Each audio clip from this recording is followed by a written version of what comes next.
These are fabulous young men and women.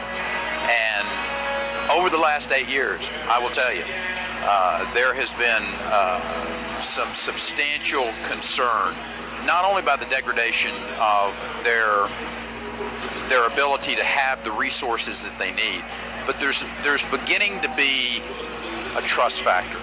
When we see what happened in Benghazi, when you see the Secretary of State with emails, listen, his brother is a Navy SEAL as well, Morgan. Morgan and I had a conversation. He said, listen, I left one paper on my desk that said secret when I was in Djibouti. He was over at the embassy on some duty over there.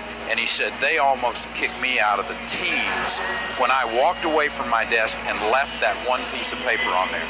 And you got a Secretary of State who's, we don't know how much classified information, and we don't know where it went.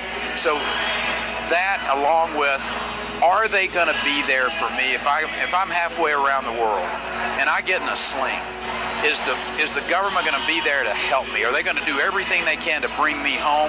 And I will tell you, with what happened in Benghazi, there's that little. But the one other concern that I would expect that the military might be thinking of members of is the VA. I mean, it is. I think every American feels ashamed when we read that some vet can't get medical care, and I realize how complicated it is and the severity of the injuries.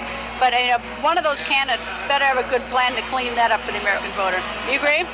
Yes, ma'am. I mean, we come into the military. When I joined the military, I had no thoughts of when I got out. I didn't care about my medical treatment or anything like that. But once you get out, especially if you're damaged, and that's the only place that we can go, the health care needs to be up to par. And it's not. I mean, you got guys, the same guys that came back there that got spit on are now dying in the streets. I don't know how that gets overlooked. Well, I can tell you that a lot of Americans didn't serve. I didn't serve. I'm not hurt, but I get ashamed every time I hear that that vets aren't getting the care, and we need to fix it. And it'll change when there is the will at the White House. Ms. Gray, it doesn't even have to be good health. It's just some kind of health care. The guys aren't going to argue about it or complain about it, even if it's abysmal. Just give them some.